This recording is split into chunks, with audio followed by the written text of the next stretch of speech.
Alors Fanny, je crois t'avoir donné comme thème de leçon le rapport des Étrusques à la mort. Voilà. Le rapport des Étrusques à la Alors, mort. est-ce que je t'avais donné d'autres consignes, d'autres... En fait, c'était une leçon qui devait être donnée à une classe de 3e secondaire. Oui, Malheureusement, j'ai choisi un sujet hors programme. oui, Voilà. Donc, ici, dans un premier temps, mon but était d'abord de situer les Étrusques sur une ligne du temps. Je prends d'abord une ligne du temps globale sur laquelle je vais resituer toutes les différentes périodes de l'histoire. Ensuite, je vais reprendre une ligne du temps plus précise aux Étrusques pour pouvoir après apporter avec un système de Scratch différents documents et les situer au niveau de la ligne du temps. Donc, ce que j'ai fait, après ces lignes du temps, je veux aussi présenter la civilisation étrusque, mais au niveau de la carte géographique de l'Italie, voir un peu où il se situe géographiquement et tout. Donc je vais présenter brièvement la civilisation étrusque avec leur savoir et savoir-faire. Et puis après, je vais en venir directement à leur rapport à la vie et à la mort. Et donc là, je vais essayer d'expliquer, chronologiquement parlant, l'évolution qu'il y aura eu entre la période des tumulus et la période des villes de mort, qu'ils appellent ça, donc des nécropoles, avec les cubes comme on a ici. entendu. Mais ça, c'est au niveau du contenu. Mais les élèves eux-mêmes, comment vont-ils construire leur savoir? C'est-à-dire, comment tu vas les amener à découvrir tout ça, En fait, pour que ce ne soit pas un cours ex cathedra, parce que oui, bon, tout à fait. ce sont des élèves de 3e secondaire. Donc en fait, ce qui est prévu pour les élèves, c'est que dans un premier temps, je leur donne des documents. Oui, Ils devront les analyser, me dire un peu ce qu'ils voient dessus sur le document, m'interroger pour des questions qu'ils auraient éventuellement par rapport au document. À ce moment-là, je les orienterai, je leur expliquerai ce qu'il en est. Voilà.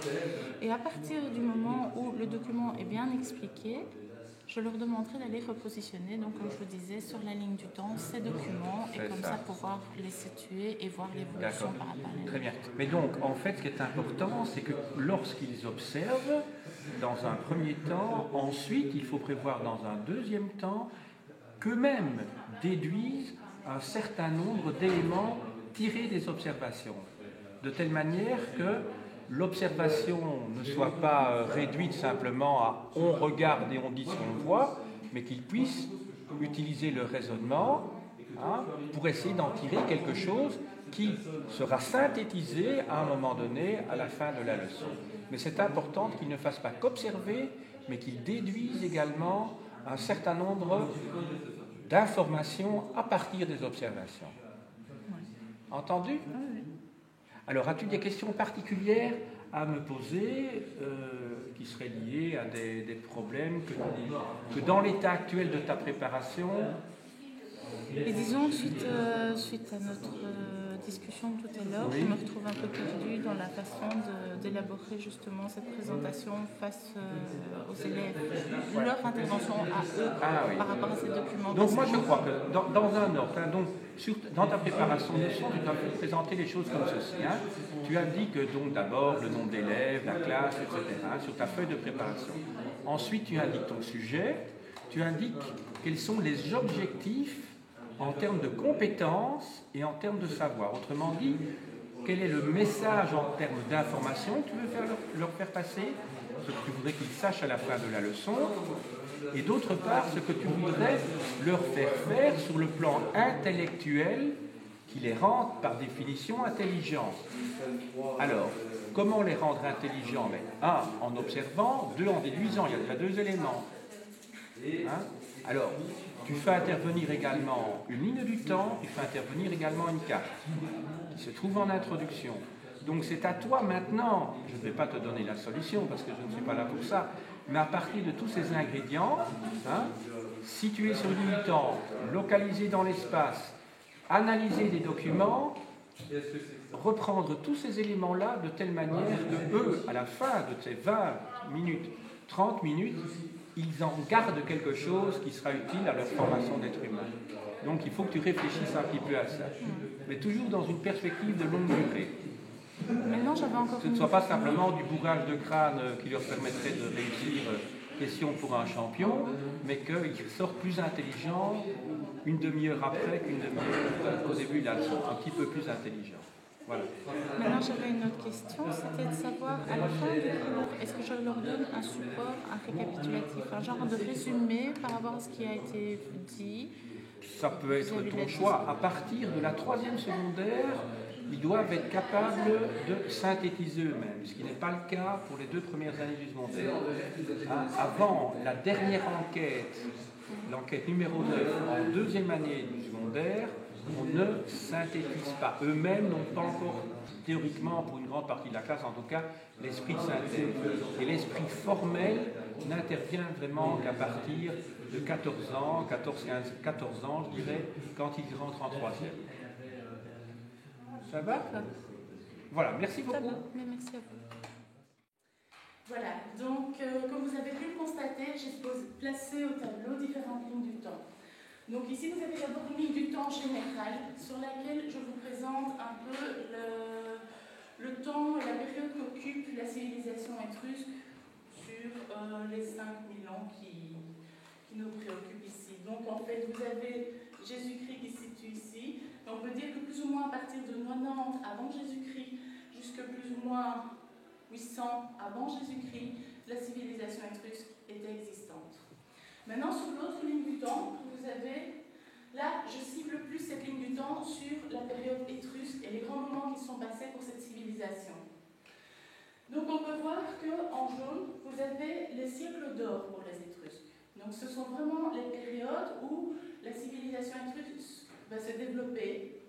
Elle va pratiquer le commerce, de nombreux échanges, donc que vous avez ici en rose, il y aura de nombreux échanges avec les Grecs.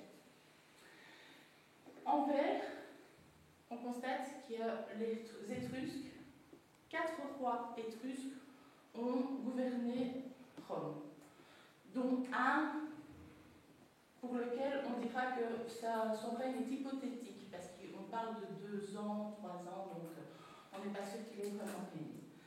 Ensuite, on voit les conflits qu'il y aura eu avec Rome, et Rome qui a siégé certaines cités, parce qu'en fait, il faut savoir que l'Étrurie, donc la zone occupée par les Étrusques,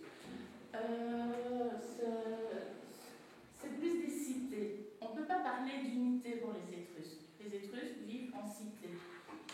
Donc, en fait, Rome a attaqué certaines cités étrusques, et c'est comme ça que finalement, vers 264, on peut dire que tout ce qui est cités étrusques ont été reprises par les Romains, et plus ou moins commencé de parler d'abolition des Étrusques.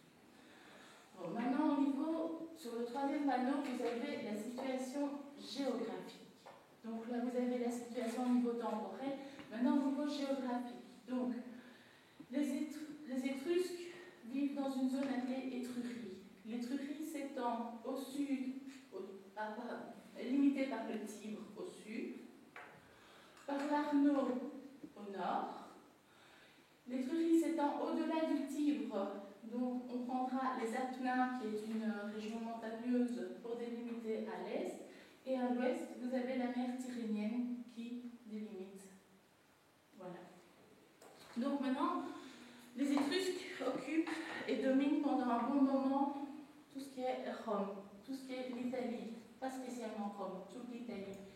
Parce qu'en fait, ils ont des grosses puissances au nord, simplement au-dessus de Vétulonia. Vétulonia est ici. Au nord, on retrouve une grande industrie minière. Donc les Étrusques travaillent principalement le bronze, le fer, mais on peut voir qu'ils travaillent aussi l'or. Et on peut même voir qu'ils travaillent très bien l'or. Ils maîtrisent assez bien. Au sud, plus dans la région de Vulci, qui est ici, et de Tarquinia, vous avez plus tout ce qui est du domaine de l'agriculture. Ils ont des terrains très propices à faire pousser tout ce qui est vigne. Donc il y a le vin et l'huile, qui sont 2 denrées qui vont pouvoir commercialiser avec les Grecs lors de leurs échanges. Maintenant, pour en venir vraiment à notre rapport de la civilisation à la vie et à la mort, il faut savoir que les Étrusques portent un grand intérêt à la vie de l'au-delà. Donc, je vais vous distribuer, et mon travail portera là-dessus, je vais vous distribuer un petit dossier. Dans ce dossier, vous allez voir, il y a 5 documents photos. Vous avez une des premières lignes ici sur lesquelles je vais vous demander de noter ce que vous voyez sur la photo. Qu'est-ce que vous voyez? Ce que vous pensez, à quoi ça peut servir? Voilà, je vous demande de mettre vos idées. Et en dessous, après, on corrigera ensemble et je vous dirai ce qu'il en est vraiment de la photo et de sa représentation. Voilà, donc je vais vous demander de travailler par deux.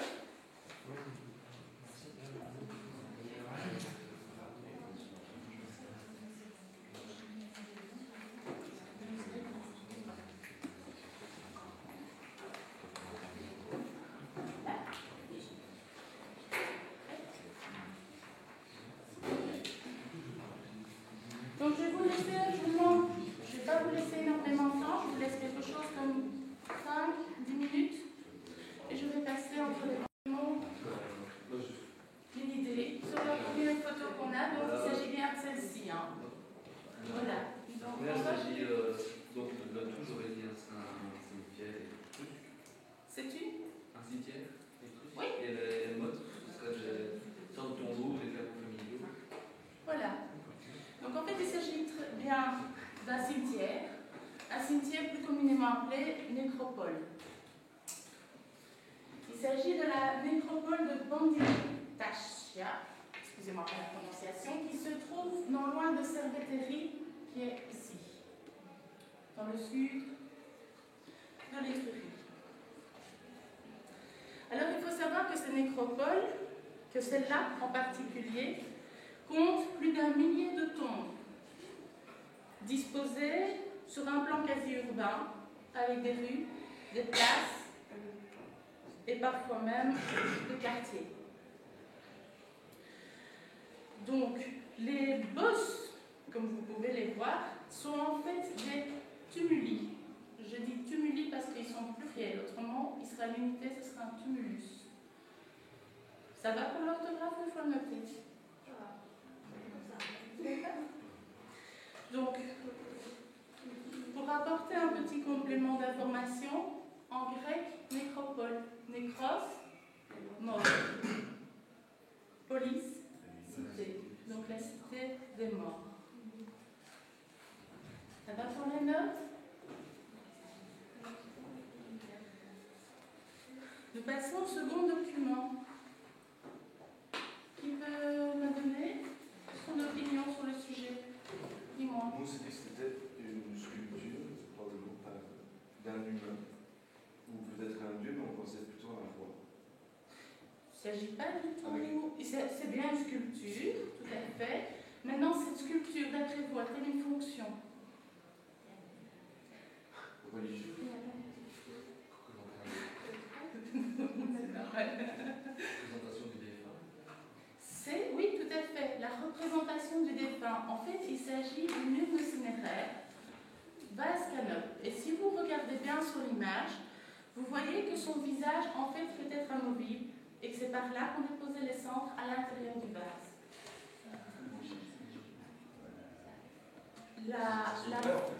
Ça peut s'ouvrir, tout à fait. Vous avez ici, si vous regardez bien, que vous êtes attentif, vous voyez toute une ligne le long du visage. Et ça semblerait être amovible pour mettre les restes des humains, qui sont à l'époque les cendres. Un vase canope. Chez les Étrusques, les vases canopes sont principalement destinés à mettre des cendres. Contrairement à leur utilité au niveau égyptien, en Égypte, les vases canopes sont au nombre de 4, et là, ils servent à mettre les viscères embaumés des morts. Voilà. Donc, les Étrusques, en mettant un visage sur leur vase canope, utilisent une phase qu'on va appeler une phase d'anthropomorphisation. Donc, je vais vous l'écrire.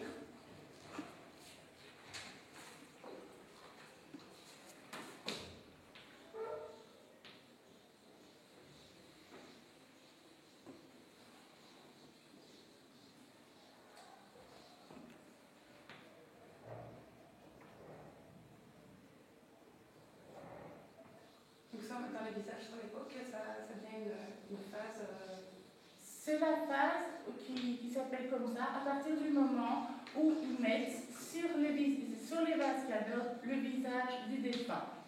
Vous voyez aussi que sur le vase, il y a des trous au niveau des oreilles et les bijoux du défunt sont aussi représentés. Donc, on porte une grande attention à l'aspect de la personne jusqu'au bout de sa vie et au-delà de sa vie dans la mort. Je peux poser une question parce que je sais pas si les Étrusques, c'est vrai, on a tout plein de textes, on n'arrive pas à les lire, c'est ça? C'est bien ça. C'est bien ça. On commence tout doucement à savoir les lire, mais les mots ne sont pas encore. Il y a quelques mots qui sont décodés, mais pas tous encore. Donc maintenant, il faut savoir qu'avant ce type d'urne que vous avez ici, donc qui représente un visage, les urnes funéraires au Vascana étaient également représentées autrement. Ils avaient soit une forme iconique. Là, j'ai pas de document, je peux vous en montrer un. Ils étaient de forme biconique et pour les différencier, parce qu'ils font aussi la différenciation sexuelle, donc homme-femme, le vase biconique avait comme support, donc la différenciation se fait au niveau du couvercle. Le support est soit un casque pour représenter l'aspect guerrier, donc virilité, donc on octroie aux hommes. Ou alors, le chapeau, donc le couvercle du vase portait soit une équelle, désolé mesdames, c'est pour nous, et alors des colliers aussi, on pouvait trouver des colliers. Une équelle, c'est une gamelle. Ah, gamelle, oui, une équelle. Excusez-moi. Donc voilà, je me retrouve pas comme ça. Donc, on va passer à l'image suivante. Il y avait, entre autres, je reviens à ça avant de clôturer le sujet des vases canops, on pouvait retrouver aussi des vases canops sous la forme d'urnes cabanes.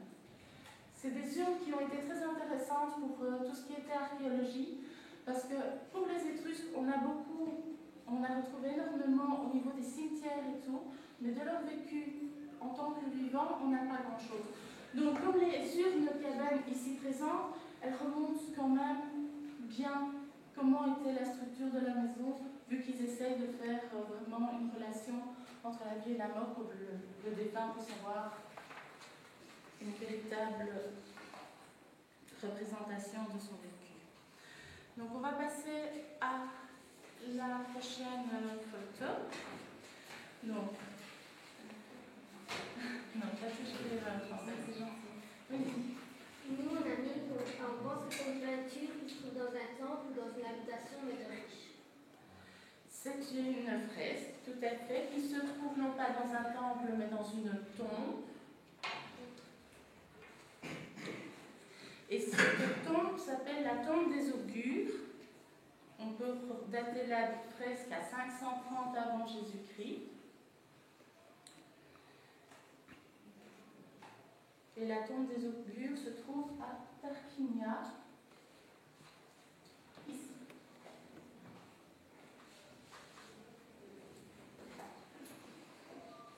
Selon vous, qu'est-ce qu'elle représente, cette fresque? Les offrandes, non? Dis-moi. Une scène d'agriculture. Une scène? Non, du tout. Du tout. Tu disais? Non. Moi, j'aurais dit plutôt des offrandes. Une prière. Ouais. Ça a un religieux. On voit une façon en masque ou en casque. Ah oui, c'est bien ça. Non. François? Je dirais que c'est la porte de l'autre monde, changeant. Bien, François. Et Donc. les deux gens à côté, ce serait quelqu'un qui le guide depuis l'ouvre la porte. Donc, en fait, il s'agit bien, ce que vous avez au centre de la fresque, il s'agit bien d'une porte qui est censée mener le défunt vers l'au-delà. De chaque côté, vous avez deux personnages qui se touchent le front en signe de lamentation, et on imagine que ce sont des pleureurs professionnels.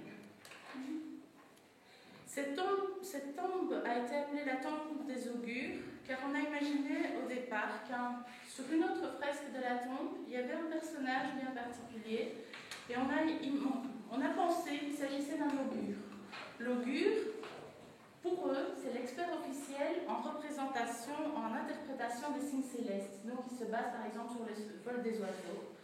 Et quand vous regardez la fresque, c'est vrai qu'il y a la présence d'oiseaux, mais ils sont juste là pour combler en fait.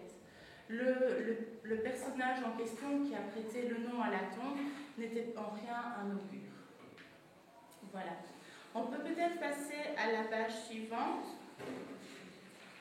Et je vais demander à Amélie de me dire ce qu'elle voit. Nous, on pensait que ça aurait pu être une sorte de gisant. Pardon ?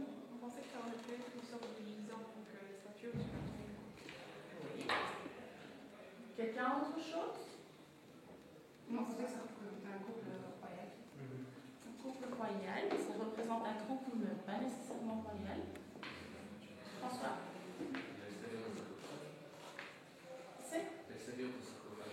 Voilà. Donc il s'agit bien d'un sarcophage, dis-moi, des époux, tout à fait, qu'on a retrouvé à Servetterie. Donc je vous l'ai montré tantôt, je pense. Donc Servetterie ici. Alors qu'est-ce qu'il apporte éventuellement comme connaissance ce sarcophage? Qu'est-ce qu'on peut voir sur ce sarcophage? Les reliefs. Aussi, vous regardez d'un point de vue artistique, anatomiquement. Oui. Si on voit des choses qui sont justes et d'autres qui sont fausses. Tout à fait, René. C'est une caractéristique même du peuple étrusque. En fait, le peuple étrusque est très, très attentif aux détails, mais pas aux détails de corpulence, mais aux détails du visage. Regardez, vous avez la barbe, vous avez les tresses de la femme et tout. Mais qu'est-ce qu'on peut encore déduire d'autre quand vous regardez ce couple? Qu'est-ce qui peut ressortir de ce Ils ont couple? l'air heureux. Oui, parce que pour eux, le passage à la mort n'est pas un passage malheureux. Ils ont l'air d'avoir une vie aussi. Assez aisé. Oui, parce qu'en Étrurie méridionale, les Étrusques sont un peuple très aisé. C'est beaucoup de festins, c'est beaucoup de banquets, c'est beaucoup de joie et de festivités. Autre chose, par rapport à la femme et sa position dans la société, pas sa position sur le l'égal de l'homme, voilà, très bien. Donc en fait, les Étrusques, avec leur sarcophage et la représentation qu'ils ont là, montrent que la femme dans leur société a autant d'importance que l'homme. Et ça choque énormément les Grecs, parce que pour eux, la femme est tenue tout à fait à l'écart. Et la femme n'a pas ce droit, parce que bon, quand vous les voyez, ils sont allongés l'un contre l'autre, il n'y a rien qui les sépare. Donc, ça choquait les Grecs. Elle est même mise en avant. La main mise en avant. Elle est mise en avant parce qu'elle a un rôle très important au niveau politique. Elle a vraiment un rôle au niveau de la société étrusque. Maintenant, vous les voyez tendus sur le lit. Ils font un geste rituel de la cérémonie funéraire, c'est-à-dire que c'est un geste d'offrande du parfum. C'est un geste propre au rituel funéraire. Nous allons passer maintenant à la dernière photo, si vous voulez bien.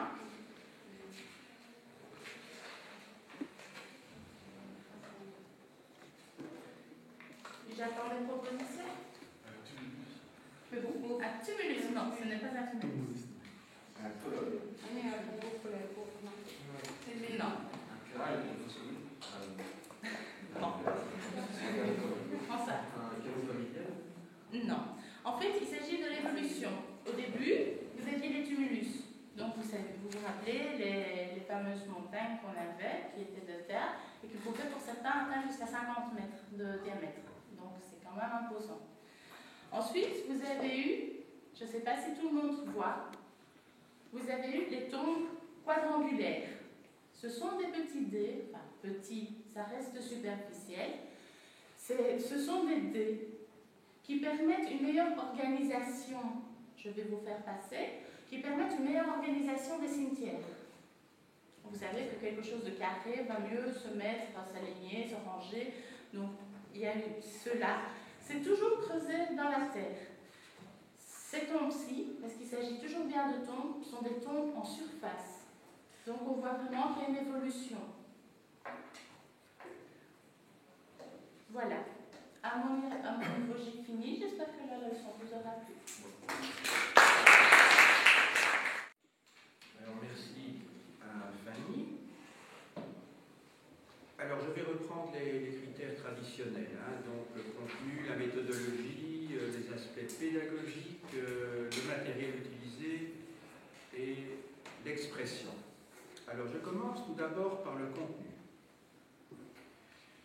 Tu possèdes bien ton sujet, donc je n'ai pas de remarques particulières à faire, sauf peut-être lorsque un des étudiants t'a posé la question des textes étrusques.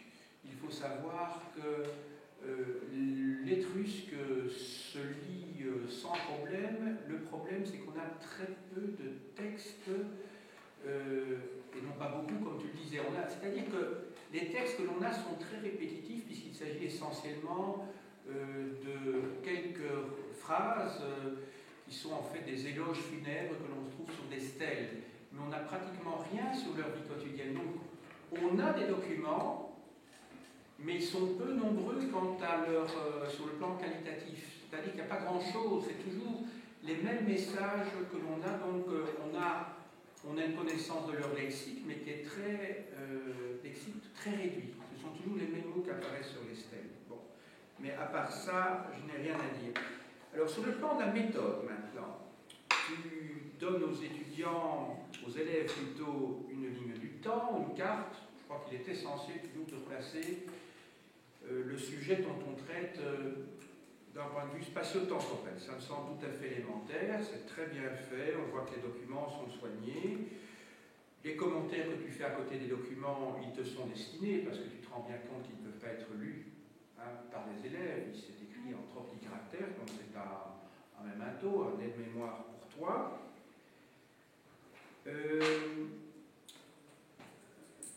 Du point de vue méthodologique également, sur les documents que tu distribues aux élèves, tu leur fais faire des exercices qui sont tout à fait adaptés à leur niveau, c'est-à-dire que ce sont des exercices d'observation de documents iconographiques, et tu leur demandes en fait d'une part d'expliquer ce qu'ils voient et ensuite de définir et d'essayer d'identifier ce qu'ils voient dans un deuxième temps en donnant une explication. Donc là, c'est très bien aussi. En revanche, sur le plan méthodologique, je trouve qu'en termes de consignes, ce n'est pas clair.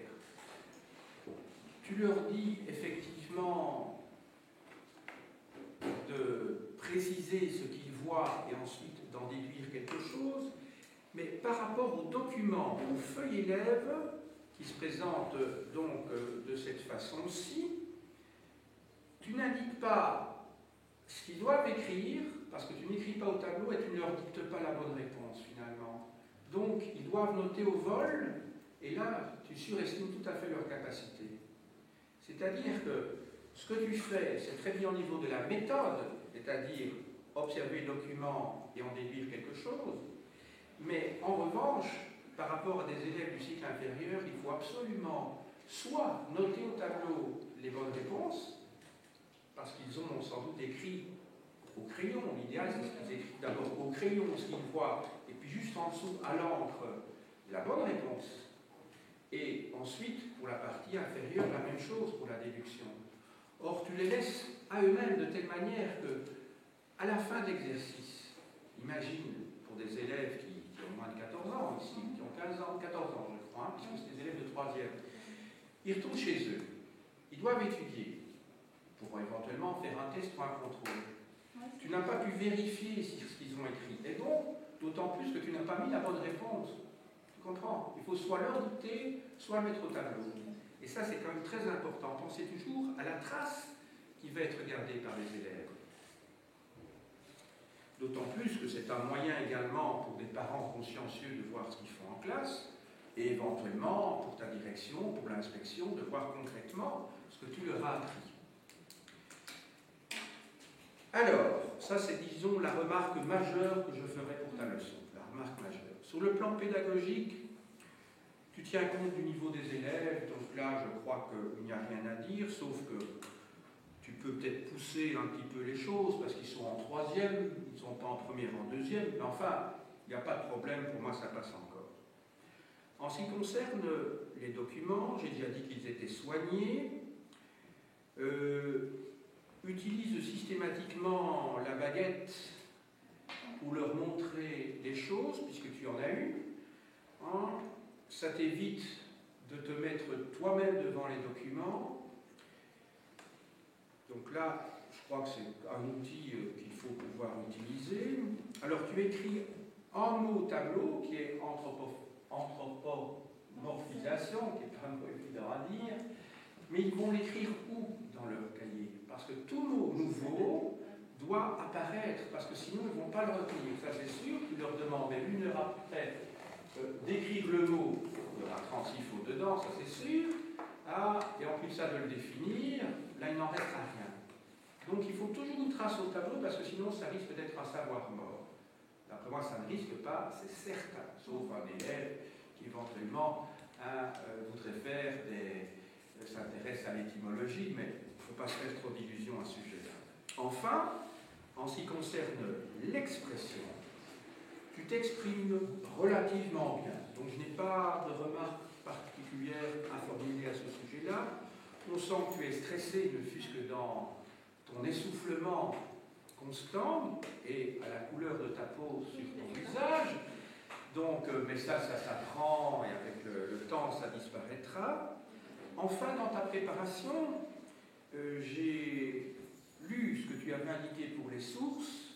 Alors, il faut mettre des références complètes. Je vais vous apprendre à faire des références, hein, mais il faut au moins indiquer la date d'édition de l'ouvrage que tu utilises, les pages ou le chapitre utilisé, de telle manière que l'examinateur, en l'occurrence moi-même ou ton maître de stage, ou éventuellement l'inspecteur, puisse savoir ce que tu as réellement utilisé dans le manuel, le dictionnaire ou l'encyclopédie que tu cites. Parce que, imagine, tu cites Encyclopædia Universalis, qui fait je ne sais pas combien de volumes. Et quelle rubrique as-tu utilisé? Voilà. Donc, globalement, pour une première leçon, première année, le premier mois à l'école normale, je trouve que c'est une bonne leçon. Le tout, c'est qu'ils tiennent compte de toutes les remarques, ainsi que les étudiants qui sont dans la classe, de toutes les remarques que j'ai formulées. Alors, pourrais-tu expliquer ce que je t'ai donné comme sujet de leçon? C'était la Révolution anglaise. La Révolution anglaise au XVIIe siècle. Et est-ce que je t'avais donné d'autres consignes ou pas? Non. Je t'ai pas donné à quel niveau de classe cela se passe? C'est une 4e secondaire. Voilà. Et donc, par conséquent, tu dois utiliser quel type de référentiel? Voilà, donc en fait, tu montres, donc ce sont les compétences terminales et savoir requis en histoire, donc ceci concerne donc les classes de 3e secondaire à la réto, à la 6e. Hein, voilà.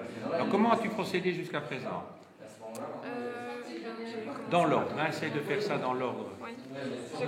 Parle un petit peu plus haut, pour la caméra, J'ai commencé pour le par micro faire plutôt. un plan de ce que je pensais faire. Oui. Donc d'abord, j'ai entendu qu'on disait qu'on pouvait faire comme si, comment dire, vu qu'on est prof, entre guillemets, vu qu'on est censé être prof, Oui. les profs donnent cours toute l'année, donc on pouvait faire comme si on avait déjà donné un cours avant. Voilà, donc ça suppose que les élèves ont des prérequis. Oui. Hein, des prérequis.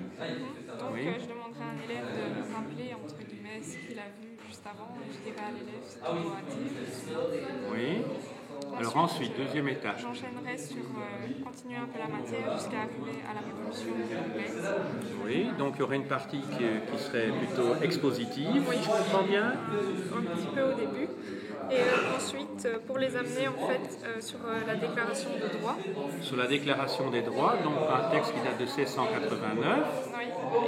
Et là, je leur distribuerai certains des articles qui, pour moi, paraissent les plus importants. Donc tu ferais une sélection d'articles les plus importants. Et je leur distribuerai les feuilles et par groupe, je leur demanderai de travailler sur ça. Donc les feuilles où se trouvent les extraits donc, de la déclaration de 1689. Oui. Qu'est-ce qu'ils devraient faire alors les élèves? D'abord lire les articles, Oui. me dire s'ils ont tout compris et avec des dictionnaires à leur disposition, s'il y a des mots compliqués, j'aurais préalablement noter. Les mots qui posent problème déjà en français. Oui. Et des mots techniques aussi. Oui. Ils devraient chercher les définitions. Dans le cas où il n'y aurait pas les définitions, c'est moi qui dans le dictionnaire, oui. fournir. Est-ce que tu as prévu justement de leur donner un petit lexique où tout doit être recherché par les élèves dans le dictionnaire? Je me dis qu'un lexique, Ou bien ce serait comptes-tu quand même écrire au tableau un certain nombre de Je choses? pense que je leur fournirai un lexique. Un lexique préalable, oui. Alors quel est l'objectif de ta leçon? En termes de compétences, hein, je ne parle pas du savoir, du contenu, mais quel est ton objectif? Qu'est-ce que tu voudrais qu'ils sachent ou qu'ils sachent faire à la fin de ta leçon? Déjà qu'en lisant un document qui parle de politique, ils puissent en retirer des informations pour savoir sur quel genre de gouvernement ils se situent, etc. C'est ça. Et alors l'idée centrale, c'est quand même la naissance du parlementarisme. Donc c'est, je suppose, être quand même capable de distinguer une monarchie absolue d'une monarchie parlementaire. C'est ça. Oui, et à la fin, ils devraient pouvoir tenter de réaliser par eux-mêmes une définition du parlementarisme. Oui. Et ensuite, Donc trouver une définition du parlementarisme. oui, et ensuite, ils devraient corriger leur définition et leur dire si c'est compliqué. Je me dis que ce serait quand même Oui. mieux de... Donc l'essentiel dans ce cas-là, c'est leur faire reformuler ce que toi-même tu as dit avec leurs propres mots, ou inversement, quand eux s'expriment avec difficulté, toi le reformuler de manière rationnelle avec des mots simples. Voilà, de telle manière qu'à la fin de la leçon, ils aient bien compris la différence entre deux régimes politiques. Hein. Voilà. Est-ce que tu as des supports particuliers à part les photocopies que tu vas leur donner? Pour l'introduction, oui. La continuation de la leçon, je pensais utiliser... Pendant ta leçon, pendant tes 20 minutes, une demi-heure, qu'est-ce que tu vas... Des photos? Donc des photographies de portraits de l'époque, c'est ça.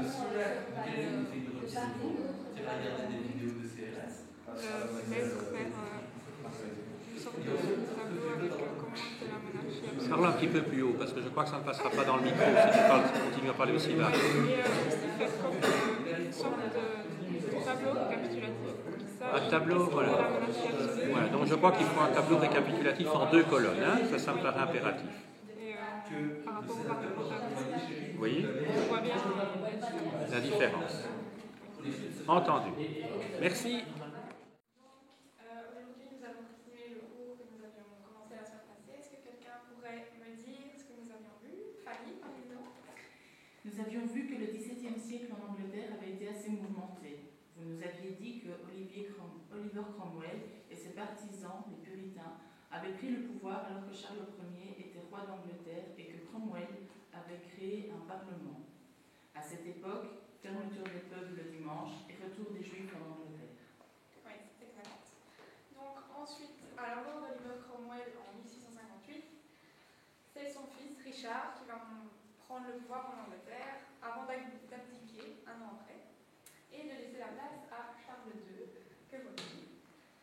Donc Charles II, il va vivre dans un système où le roi n'est pas vraiment le roi comme dans la monarchie absolue avec Louis XIV, etc. Donc ce n'est pas lui qui décide de tout parce qu'il y a un parlement qui date toujours de l'époque d'Oliver Cromwell. Et donc, par exemple, Charles II, on laisse investir de l'argent dans les sciences, dans les arts, enfin tout ce qui peut ne pas faire du mal au temps. En gros, il joue un rôle assez petit. Mais en 1673, le roi Charles II va voter le Bill du test. Donc, Bill, c'est déclaration. Avec ça, en fait, ça va interdire aux catholiques d'exercer une profession dans le domaine public. Donc, car l'Angleterre est un pays protestant, comme on peut voir sur la carte. Et donc, les catholiques ont toujours été en général mal vus en Angleterre.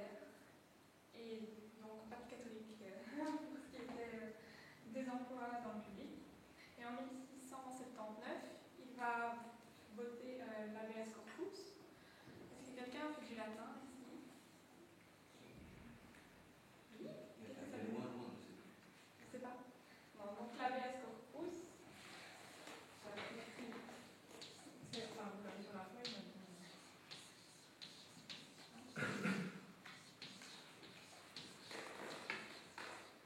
Donc, ça veut dire littéralement qu'il dispose de ton corps. Donc, on ne peut plus, comment dire, arrêter quelqu'un sans qu'il puisse s'expliquer devant un juge. Donc, ça garantit normalement un procès aux gens, bien dit normalement, parce que c'est toujours l'époque d'avant, quoi. Et donc, grâce à ça, les gens normalement doivent avoir un procès qui semblerait devoir être équitable, mais on est encore loin des vrais procès qu'on peut connaître à l'heure actuelle. Ensuite, à la mort de Charles II, c'est son frère, Jacques II. Sur vos feuilles, il est mis James, mais en fait, James, ça veut dire Jacques, comme William et Guillaume. Et donc, Jacques II, lui, n'a jamais, comment dire, on n'a jamais douté qu'il était assez proche des catholiques. Et il s'était marié avec une femme, bien sûr, et avait eu des enfants, dont des filles, par exemple Marie, et aussi Anne, qui étaient protestantes. Donc tout était bien dans le meilleur des mondes pour l'Angleterre, parce que la descendance était assurée par des protestants, donc pas de problème. Jusqu'au jour où Jacques II a décidé de se remarier avec une catholique. Là, ça a posé un gros problème, parce que en épousant cette catholique, il s'est fait lui-même catholique, donc au secours. Et ils ont eu un fils qui serait donc l'héritier du trône d'Angleterre et qui était de par ses parents catholique lui aussi. Donc ça n'a pas plu au peuple, et en général quasiment tous les gens. Donc, qu'est-ce qu'ils ont décidé de faire? Ils ont décidé de chasser Jacques II, qui a dû fuir en France d'ailleurs, pour mettre à sa place sur le trône Marie II et son mari Guillaume III, qui venait donc des Pays-Bas. Et comme vous le voyez sur la carte, les Pays-Bas étaient une nation protestante, comme ils le sont toujours à l'heure actuelle. Donc, on décide de mettre Guillaume II et Marie II sur le trône, pas de problème, ils sont protestants. Donc, c'est grâce à cette époque-là, en fait, c'est cette époque-là qu'on va appeler la Glorieuse Révolution. Quand les gens décidaient de chasser Jacques II pour mettre sa fille Marie sur le trône à sa place. En anglais, ça s'appelle la Bloodless Revolution, donc ce qui veut littéralement dire la révolution sans sang. C'est pour ça qu'elle a été glorieuse, en fait, c'est parce que ça n'a pas été une révolution où on décapitait tout le monde, on tuait un peu n'importe qui. Donc, ça a été une révolution passive, enfin, pas avec des fusions de sang.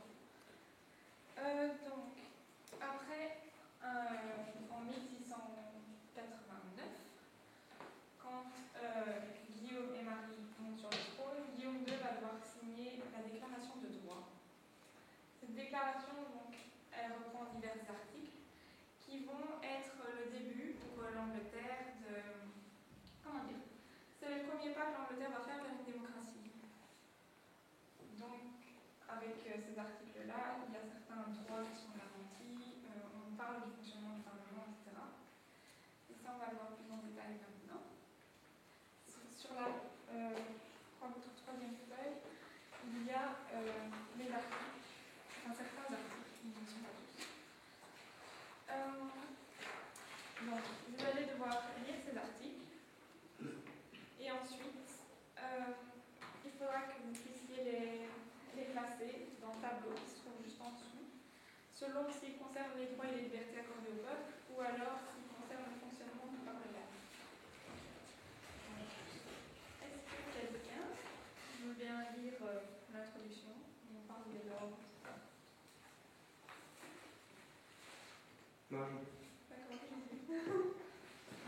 Les leurs spirituelles et temporelles et les communes, aujourd'hui assemblées en vertu de leurs lettres et élections, constituant ensemble la représentation pleine et libre de la nation, déclarent, pour assurer leur ancien droit et liberté, que...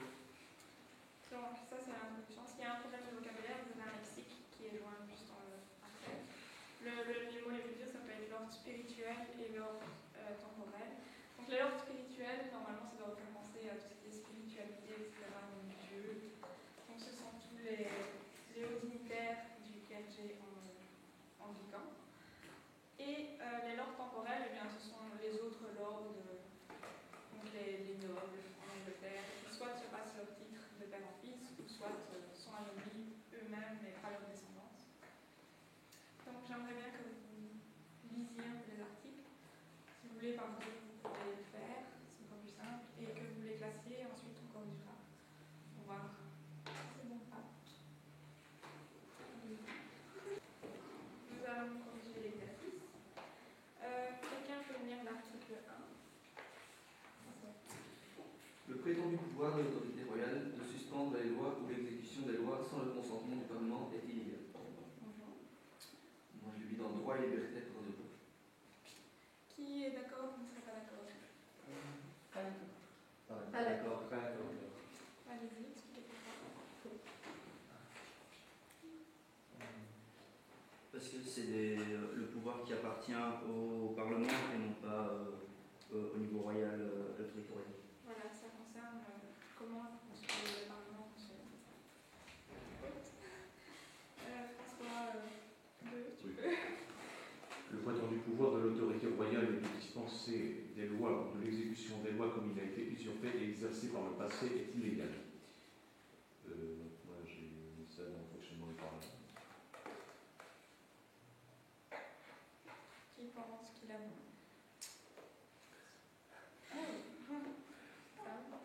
Bah oui, ça va dans les deux, quoi. Oui, parce que ça, d'une certaine manière, ça concerne en même temps les gens, en même temps le fonctionnement du Parlement. On est dans quoi alors, madame? Dans les deux. Jésus, tu peux lire le 4? Une levée d'argent pour la couronne ou son usage, sans le consentement du Parlement, est illégale.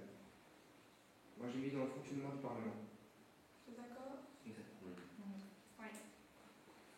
Ensuite, je sais pas. Fanny, tu peux lire? C'est un droit des sujets de présenter des pétitions au roi. Je l'ai mis dans droit et liberté à la de roi. Ouais, ça, je crois qu'on va bien me demander si vous êtes d'accord ou pas. Guillaume. La levée et l'entretien d'une armée dans le royaume en temps de paix, sans le consentement du Parlement, est contraire à la loi.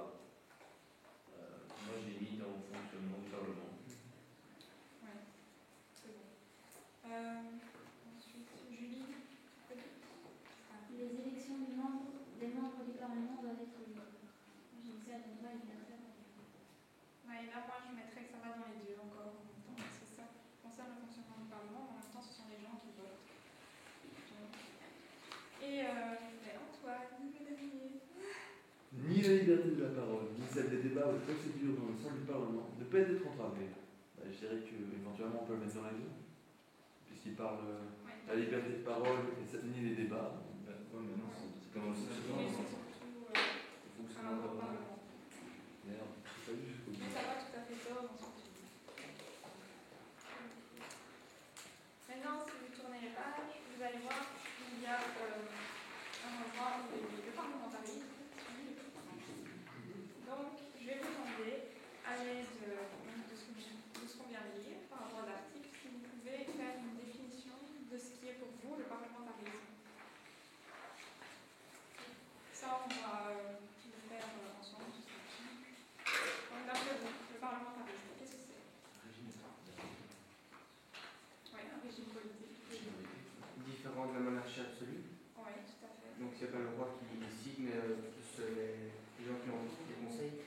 Qui peut exister en parallèle avec la monarchie. Oui. Il y a une monarchie constitutionnelle. Donc, si on prend en gros tout ce qui a été dit, le parlementarisme, ce serait un régime politique dans lequel on retrouve un parlement, bien sûr, comme c'est dit dans le nom lui-même, où on peut avoir une monarchie, mais où ce n'est pas le monarque qui décide de ce qu'il faut, donc ce n'est pas le monarque qui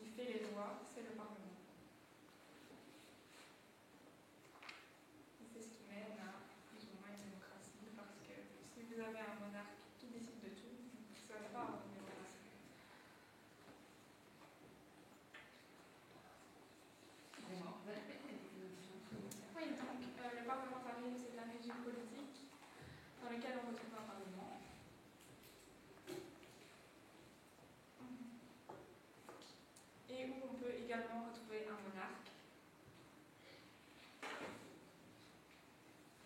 Mais dans lequel c'est le Parlement qui fait les lois. Ce n'est pas le monarque qui décide.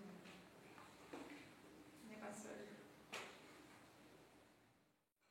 Voilà, alors on va passer maintenant aux commentaires de la prestation d'Amélie.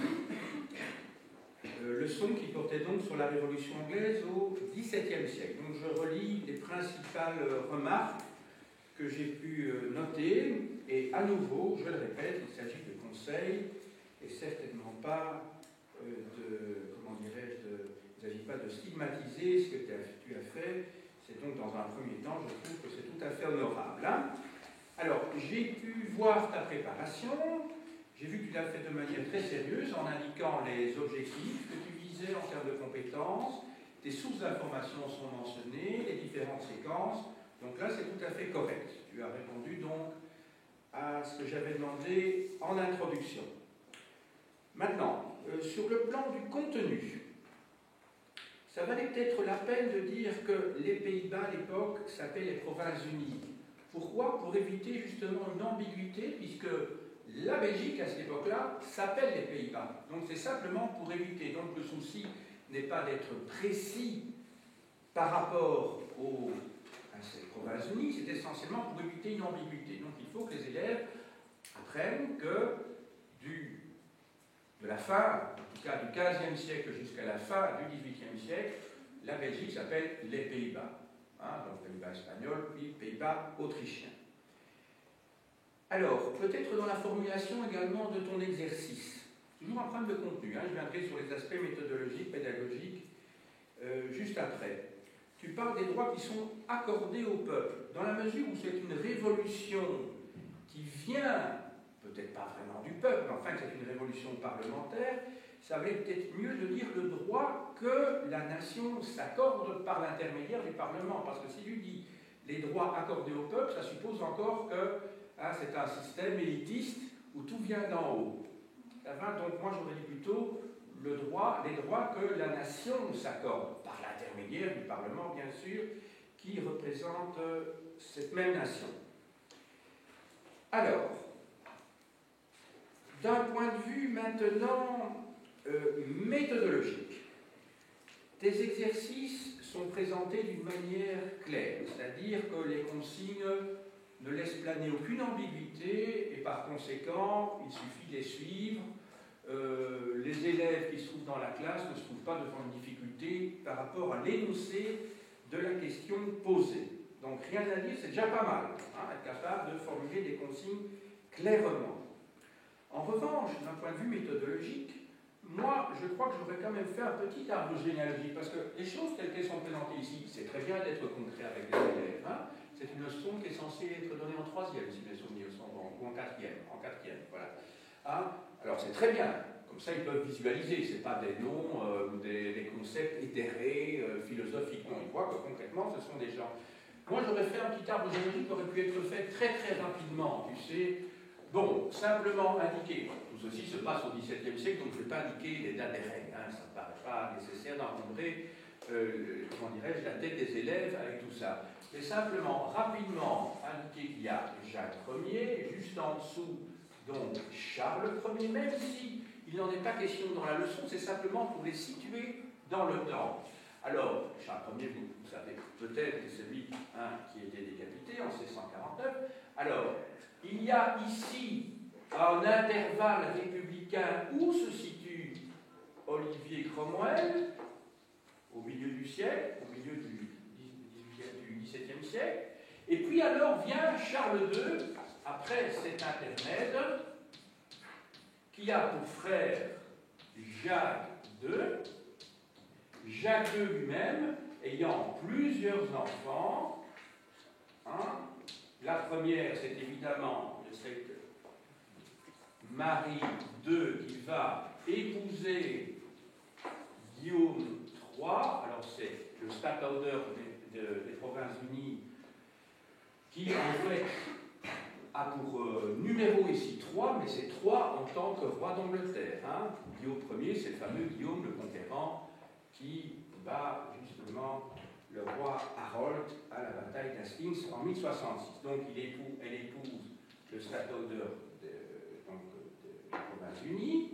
Alors elle a une sœur qui s'appelle Anne, et puis il y aura un fils qui ne régnera jamais, mais qui va s'auto-proclamer roi d'Angleterre, Jacques III. Voilà, simplement un petit arbre généalogique comme ça on peut mieux situer les personnages qui sont là. C'est simplement, je dirais, à titre, il ne faut pas donner de date précise, mais comme ça, la généalogie paraît un petit peu plus claire. Donc, lui, il va jamais régner, et après Anne, on va passer à des cousins, hein, c'est la famille de Hanovre. Voilà. Même chose, alors, pour la ligne du temps, je vous ai dit qu'il ne faut pas mettre de date pour les règles. Mais en revanche, moi, j'aurais peut-être repris quelques dates importantes sur une ligne du temps du XVIIe siècle. Donc ici, je présente le XVIIe siècle. Ça continue vers notre époque par là. Hein, ça, c'est le XVIe siècle. Alors, on va peut-être établir... Moi, je fais ça à vue. Hein, donc, voilà. Ici, vous avez donc les différentes décennies, hein, approximativement, du XVIIe siècle. Peut-être mettre les dates principales qui sont mentionnées dans le cadre de ta leçon.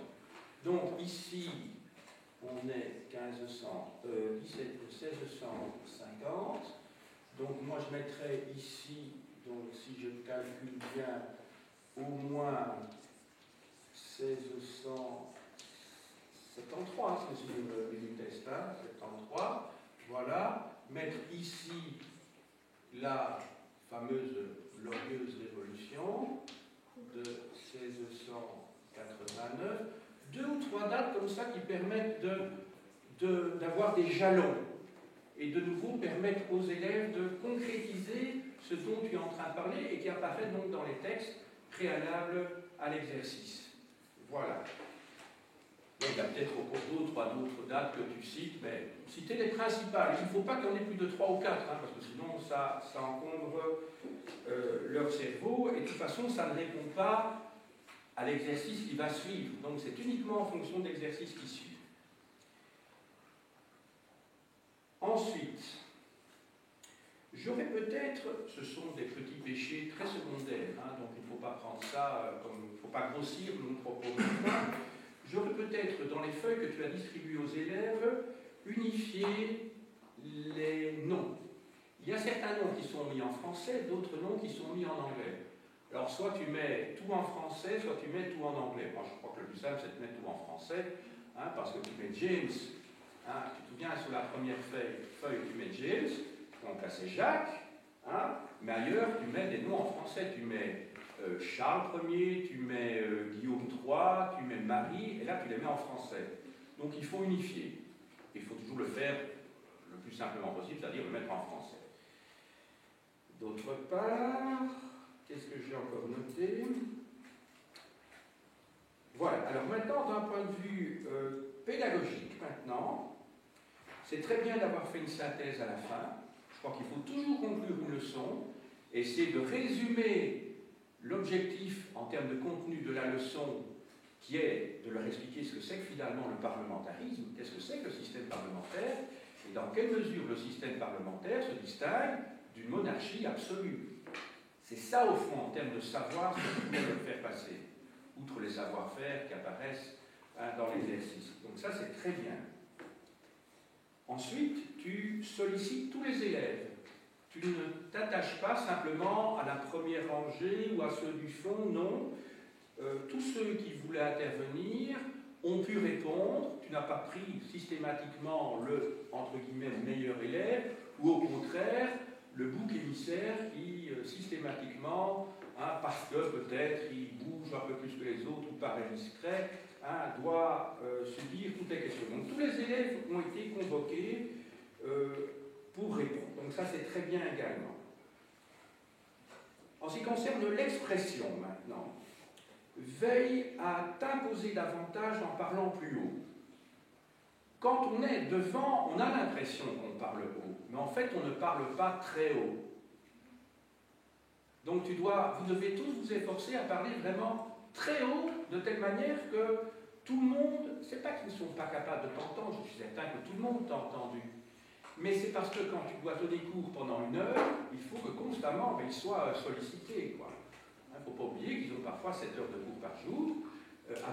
Avant le cours d'histoire, il y a peut-être un cours de maths ou un cours de français ou plusieurs heures de cours qui les ont peut-être un petit peu fatigués. Et donc il faut vraiment constamment, pas seulement par ce qu'on dit et par la méthode, mais aussi par la voix, les tenir éveillés.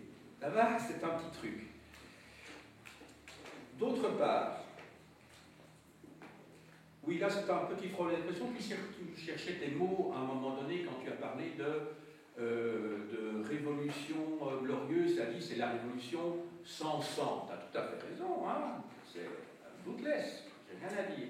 Mais comme tu cherchais l'équivalent en français, je crois que c'était peut-être bien de reprendre une expression qui a été utilisée il y a 20 ans au moment de la révolution tchécoslovaque, c'est-à-dire une révolution de velours. Je crois que c'était peut-être l'expression que tu cherchais, parce qu'une révolution de velours, ça veut dire qu'on ne s'est pas battu, ça s'est fait relativement, presque naturellement, et je crois qu'il faut toujours essayer de renvoyer son propos à l'actualité ou à quelque chose qui est quand même relativement récent pour qu'il puisse comprendre. Donc la révolution de velours, ça me semble, ça aurait été une bonne traduction de Bloodless. Veille aussi, peut-être, à certains moments, à ne pas croiser les jambes, comme tu le fais parfois. Je comprends, hein, on n'a pas l'habitude d'enseigner, donc on essaie de trouver une position, c'est pas évident, d'autant plus que tu n'avais pas de banc, tu n'avais pas de pupitre devant toi, donc on se sent un petit peu dépourvu comme ça, voilà, tu ne peux pas avoir une cigarette, et bien évidemment en classe. Donc il faut simplement faire attention de ne pas se mettre dans une position qui, inconsciemment pour les élèves, parce qu'à la limite ils ne le voient pas, mais ils le ressentent, soit vécue comme une attitude de défense. Donc tu n'es pas là pour les agresser, bien entendu, tu es là pour leur dispenser un savoir, mais il y a des petits gestes comme ça, qui sont inconscients chez toi et qui sont perçus inconsciemment par les élèves comme un signe de retrait, et tu vois ce que je veux dire, et pas comme un signe de comment dirais-je, d'expansion. Tu ne vas pas tellement vers eux. Il faut faire attention, et je le dis pour tout le monde, hein, ce sont des petits gestes de rien du tout. Hein. Parfois un regard, il suffit qu'on regarde un peu trop souvent le sol. Eh bien, c'est perçu inconsciemment comme un signe de retrait. On est plongé dans son univers intérieur. Je ne sais plus avec qui j'ai eu l'occasion de parler, c'était peut-être en 2e année, des neurosciences à l'heure actuelle. Et il y a des scientifiques qui montre qu'on peut décrypter finalement ce qui se passe dans la tête de l'autre à partir de toute une série de petits gestes. Hein, il y a un ouvrage que je vous recommande en particulier, hein, c'est l'ouvrage de Lucie Vincent, publié chez Odile Jacob, qui s'intitule « Comment devient-on amoureux ?» Et dans ce livre-là, elle explique en fait que, d'un point de vue, elle est docteur en neurosciences, il y a certainement 1 million d'informations qui se passent au moment du coup de foudre, dont soi-même, on n'est pas conscient évidemment. Mais il y a des tas de petites choses, un petit mouvement de l'oreille, du nez, la dilatation des pupilles, des tas de choses qui font que, eh bien, il y a un message qui passe face à celui, face à votre interlocuteur, votre interlocutrice, il y a des tas de choses qui passent comme ça. C'est un bouquin qui est passionnant et qui mérite d'être lu. Voilà, mais je vérifie si je n'ai plus rien d'autre à dire. J'ai dit l'essentiel, donc pour moi c'est bien, surtout sur le plan intellectuel, il y a moyen, sur le plan méthodologique aussi, hein, les consignes sont claires et tout, mais en termes de comportement, il y a peut-être moyen de... Bon, tu es sans doute pas quelqu'un de super extraverti, je ne crois pas, mais donc il faut se forcer un petit peu. Je te dis tout de suite, hein, moi quand j'avais ton âge, j'étais très timide, très introverti, et maintenant je me sens tout à fait à l'aise. Donc tout ça doit vous inciter à vous dire que le progrès, ça prend du temps. C'est dans les classes finalement, sur le terrain, dans la fosse au lion, parfois qu'on apprend à se défendre. Alors explique-moi quel est le thème que je t'ai donné. Le système Feodo-Vassali. Le système Feodo-Vassali, pour une classe de quelle année? 3e. Alors, qu'as-tu fait jusqu'à présent?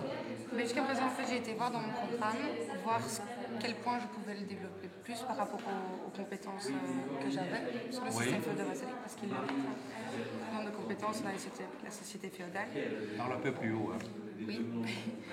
Et de cela, j'ai été chercher des documents.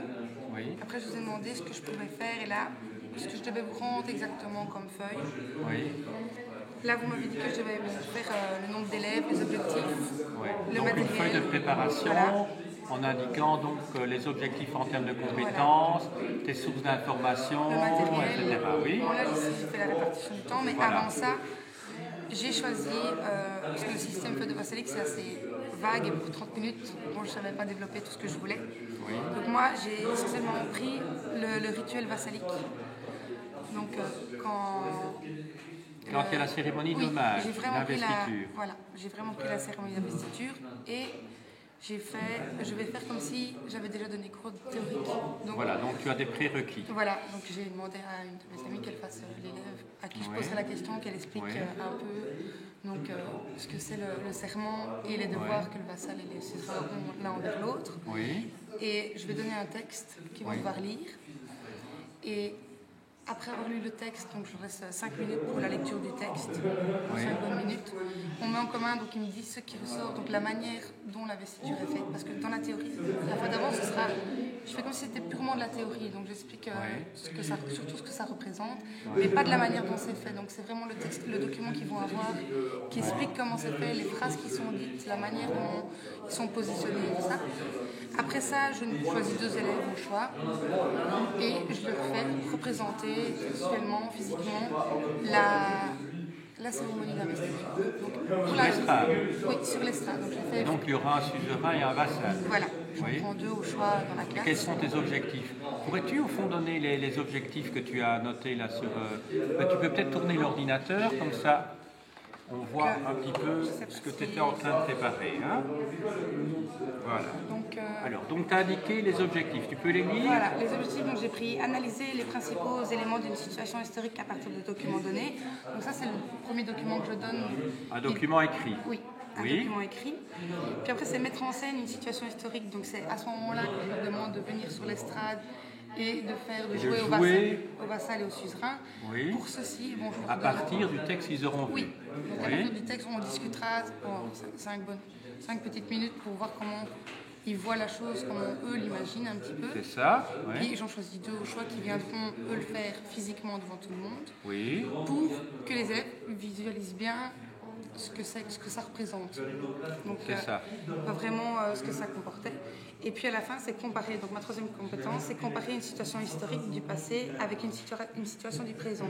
Oui. Donc là, ça sera but un peu ma conclusion. Donc je vais leur demander si, à l'heure actuelle, ils ont déjà entendu parler de ce genre de situation, pas dans ces termes-là, mais à notre époque. Où il y a un dépendant qui dépend de quelqu'un qui est plus puissant, et où il y a un jeu d'échange, je dirais, c'est du donnant-donnant. Oui, donnant-donnant au niveau Moi, politique. je t'aide, je te donne des conseils, voilà. Et inversement, toi, tu m'apportes autre chose. Voilà, c'est du donnant-donnant. Voilà. Alors, je vois que tu as indiqué aussi le matériel utilisé. Tu peux lire? Donc, je peux utiliser des feuilles de cours. Donc, je vais juste donner la feuille avec le document dessus. Oui. Et alors, pour les 2 personnes, donc au niveau feuille de cours, au niveau des 2 personnes, je leur ferai des petits cartons pour que ce soit vraiment comme si on était dedans. C'était vraiment la vraie investiture du fief. Donc ils auront, j'ai dans les documents, justement le document que je vais leur donner, ils ont un extrait de ce qu'ils disent, de ce que le suzerain dit, de ce que le vassal répond, et ainsi de suite. Oui. Donc voilà, je vais avoir le tableau. Le tableau, ça c'est pour la mise en commun, donc tout ce qu'ils vont me dire, ce qu'ils ont vu dans le texte, je vais vite que je le noterai au tableau. Oui. Pour que ça se ressort bien, qu'on voit bien les 3 grandes phases de la cérémonie. Oui.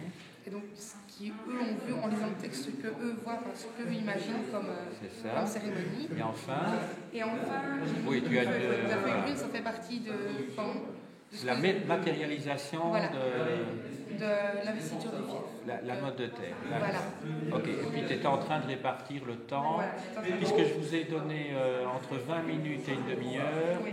Donc 5 minutes pour l'analyse du document, 5 minutes pour la mise en commun. 5 minutes, j'ai mis 5 minutes pour la mise en commun. Oui. Alors, choix de 2 élèves qui vont devant la classe et font leur présentation, 10 minutes, et alors 4, il y aura la conclusion. Donc on sera à 25 minutes, quelque chose comme ça. Entendu. Est-ce que tu as des problèmes particuliers que tu souhaiterais soulever maintenant? Pour le moment, puisque je voulais poser des questions, c'était pour la répartition du temps de la pièce. Bon, j'ai mis 10 minutes, mais je ne pense pas que ça durera 10 minutes. De toute façon, c'est un ordre de grandeur, mais il faut essayer de bien proportionner en tout cas. Voilà. Tu n'as pas de problème pratique pour l'instant, donc? Pour l'instant. Dès que j'ai fini ça, tu me reverras. Ça va. Alors, aujourd'hui, on va continuer la leçon qu'on a vue la semaine passée sur le rituel basalique. Alors, Damien, est-ce que tu pourrais m'expliquer un petit peu, expliquer un peu à tout le monde ce qu'on a revu la semaine passée en jeudi? Nous avons vu le rituel vasalique qui est divisé en 3 phases. Le vasal doit faire hommage à son suzerain, lui dire qu'il est son homme, puis il prête serment de fidélité sur la Bible ou des reliques, donc caractère sacré de la cérémonie, et ensuite le suzerain donne au vasal l'investiture du fief en lui remettant un objet symbolique, lance, motte de terre, fétu de paille. Okay. On a vu aussi également la semaine passée qu'il y avait aide et soutien, notamment du vassal envers le suzerain. Vous avez des aides et des devoirs, des droits et devoirs l'un envers l'autre. Wendy, est-ce que tu peux m'en parler, s'il te plaît? Oui, donc pour le vassal, il y avait 2 formes, la forme militaire et financière, et le conseil aussi, comme deuxième point. Et pour le suzerain, il y avait la loyauté, la protection et l'entretien symbolisé par le fief. Ok. Alors, je viens de vous distribuer là tout de suite un texte. J'aimerais que vous le lisiez. Donc, je vous laisse 4-5 minutes pour lire ce texte. Et juste après, je vous pose quelques questions, notamment pour sa compréhension. Si pendant le texte vous ne comprenez pas, vous pouvez me poser une question sur ce que vous comprenez. Ça va? Vous avez 2-3 minutes pour ceci. Il n'est pas long, ça va? Alors, tout le monde a fini? Ça va? Alors, je dois savoir qui pourrait me dire qui a écrit le document. Oui. Jalbert de Bruges. Ok. Est-ce que vous pouvez me dire qui est Jalbert de Bruges? On peut dire ça, mais à quel moment? Oui. Tout à fait. Ça, vous pouvez noter déjà. Historien, pas exactement, c'est un historien. Historiographe, pardon, excusez-moi. Ça va? Est-ce que quelqu'un sait me dire ce qu'est l'historiographie? Oui, je t'écoute. Je dirais que c'est faire l'histoire, faire l'histoire des écrits. Ok, c'est l'histoire de concevoir l'histoire. Les écrits. Voilà, tout à fait. Alors, est-ce que vous voyez que c'est l'histoire de Charles Le Bon? C'est notamment cet extrait écrit de Charles Le Bon.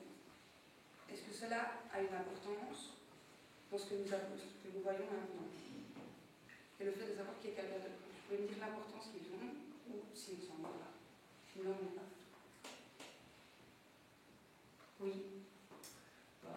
Dans ce que nous voyons, le contexte dans lequel nous sommes. À partir du moment où on sait que Jalbert de Bruges est un historiographe, déjà on peut dire que c'est un document qui a besoin de chance d'être pertinent, on peut lui faire pratiquement confiance. Relativement, oui. Et que ce soit de Charles Le Bon, vraiment on sait plus ou moins qui est Charles Le Bon, on peut encore faire plus confiance dans le sens où il est quand même noble. Comte de Flandre, tout à fait. Est-ce que tu peux me dire à quelle date, en quelle année a été écrit ce document? 1927. Tout à fait. Vous avez plusieurs dates. On n'a pas confondre à retenir ce qui est vraiment les auteurs, bien sûr. Alors, parce que dans notre contexte, qu'est-ce qui nous intéresse dans ce texte? Quelles sont les parties qui nous intéressent le plus? Quelqu'un?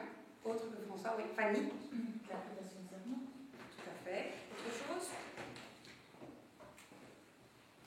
Hormis prestation du serment, plus précisément. Promesse. La promesse, oui. Oui, François? Le contrat qui se passe entre les deux. Tout à fait. Alors, justement, pour que vous visualisiez bien ceci, donc ce contrat, ce rituel, je vais en choisir 2 d'entre vous qui vont venir jouer le vassal et le suzerain. Ça va? Alors, Sam et Laura. Bon, faut savoir qu'à cette époque-là, il n'y a pas de filles, vraiment. choisi une expressément. Alors, on va dire ça pour le suzerain, l'oral vassal. Alors, est-ce que vous avez plus ou moins retenu? Je vais être avec vous. Donc, il faut savoir que, bon, ici, bien fait, le vassal se présente tête nue, donc découvert devant son suzerain. Ça va? Alors, il se met à genoux devant son suzerain et met ses mains entre celles de son suzerain. Ok. À ce moment, le suzerain lui pose une question. Veux-tu devenir tout à fait mon homme? Je le veux. Ok. Prestation de serment qui se déroule, comme on l'a dit, sur une relique. Donc chacun a une main posée sur la Bible. Voilà. Et le vassal, lui, reste comme ça. Le vassal prête son serment. Je promets en ma foi d'être dorénavant fidèle au comte Sam et de lui garder entièrement compte tout mon hommage de bonne foi et sans abus.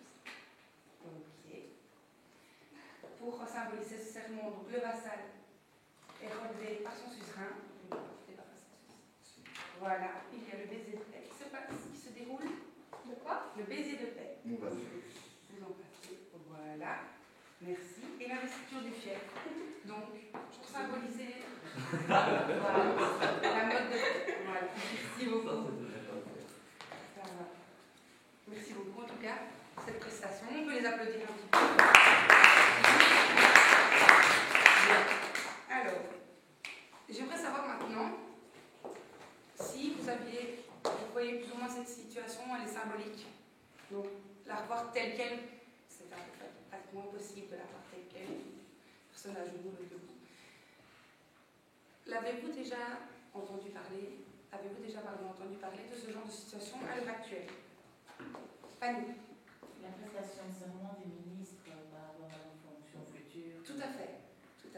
Merci.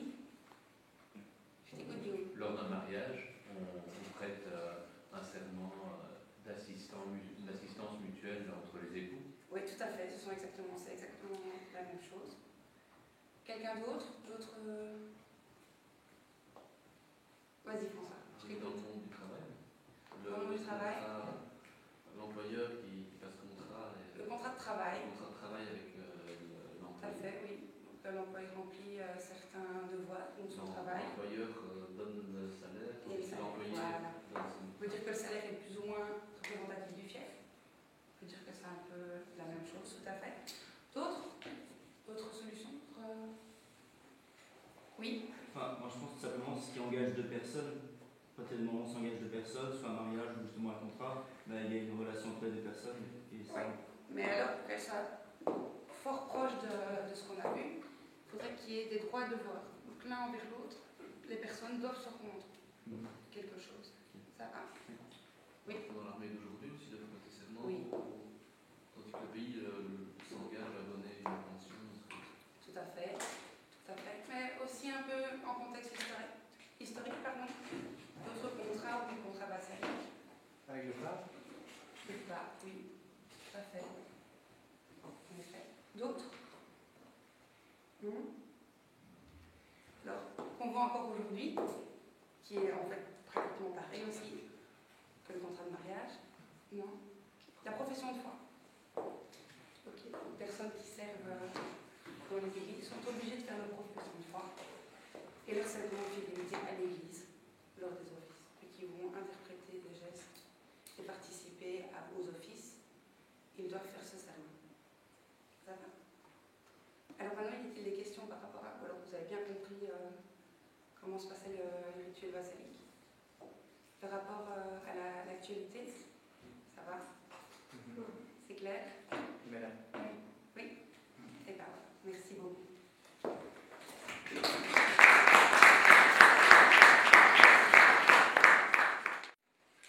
Un petit commentaire sur la prestation de Manon. J'ai parcouru ta préparation et tu as respecté les consignes que j'avais données. Toutefois, lorsque vous donnez vos sources, en l'occurrence ici de la bibliographie, il faut préciser quand même les chapitres ou les pages qui ont été utilisées. parce que, sauf erreur de ma part, tu cites 4 ou 5 livres, mais moi, en tant que professeur, je ne suis pas capable, enfin, je n'ai pas les outils, que pour retrouver exactement à quel endroit du livre, de quel endroit du livre tu t'es inspiré. Ça va? Parce que mon rôle, justement, en tant que professeur, en voyant la bibliographie, c'est de pouvoir vérifier. Sinon, c'est du tape à l'œil, si tu veux. On peut me mettre 10 livres, ben, c'est pas pour autant qu'on les a vraiment utilisés. Première chose. Sur le plan du contenu, ce que j'ai apprécié, tu as tenu compte des conseils que je t'avais donnés préalablement, c'est-à-dire que tu mets bien en rapport une situation du XIIe siècle avec l'actualité. Donc ça me paraît très très important, car l'histoire, si elle ne permet pas de comprendre le présent, va apparaître très vite pour les élèves comme une matière très poussiéreuse. Donc il est essentiel de comprendre, en particulier pour le contrat, enfin pas pour le contrat, pour les règles qui sont indiquées dans le petit livret de mariage que l'on reçoit du bourgmestre lorsque l'on se marie, hein, de voir que la formule est très proche finalement du contrat vassalique, puisqu'il est marqué que les époux se doivent aide et secours, hein, et ça vient directement au-delà du Code civil de 1804, de l'époque de Napoléon, ça vient directement du Moyen-Âge. Donc c'est important de faire le lien. Je ne reprends pas des autres exemples qui ont été donnés par d'autres étudiants. En ce qui concerne l'expression, tu dois peut-être veiller à être plus attentive à ce que tu dis. Il y a des petites fautes comme ça de français. Tu dis par exemple qui est les auteurs. Alors c'est qui sont les auteurs. C'est pas grave, mais dans la mesure où j'ai marqué à 2 ou 3 reprises, il faut quand même veiller. Même si vous êtes dans une situation de stress, même si vous n'avez pas encore l'habitude d'enseigner à des élèves, il faut éviter d'aller dans leur sens naturel parce qu'ils parlent eux-mêmes de cette manière-là. Il faut également éviter, ça n'a pas été ton cas ici, mais d'utiliser des expressions passe-partout qui révèlent une pauvreté du vocabulaire. Il ne faut jamais parler de trucs, de machins, de choses, etc. Il faut toujours trouver le terme précis et il doit toujours être utilisé à bon escient. Ça me paraît essentiel. Enfin, sur le plan méthodologique, il est question donc de Galbert de Bruges. Tu dis que ce n'est pas un historien, mais que c'est un historiographe. Pour cette époque-là, les termes sont tout à fait équivalents. Hein? Parce que ce qu'on appelle à l'heure actuelle un historiographe, c'est un historien de l'histoire. À l'heure actuelle. Donc, tu induis chez l'élève l'idée que, eh bien, cet historiographe du XIIe siècle serait un historien d'histoire, ce qui n'est pas le cas. Donc, ce qu'il faut faire, c'est avoir un dictionnaire à proximité. D'une part, un dictionnaire comme le Robert numéro 2, ou soit comme le Moore, le dictionnaire d'histoire universelle, qui permet aux élèves de faire en classe la recherche pour savoir d'une part qui est Galbert de Bruges et d'autre part dans le Robert numéro 1, c'est-à-dire le dictionnaire des mots, hein, savoir ce que c'est qu'un historiographe. Très vite, tu vas voir apparaître plusieurs définitions, petit 1, petit 2, petit 3, petit 4, sans doute pour historiographe, et l'élève va se trouver perturbé parce qu'il y a plusieurs définitions différentes. Donc moi je crois qu'il faut dire tout simplement historien, ce qui est la réalité de l'époque. Voilà, je crois avoir fait le tour des remarques, ou plutôt des conseils que je voulais formuler pour Manon. J'ai dit.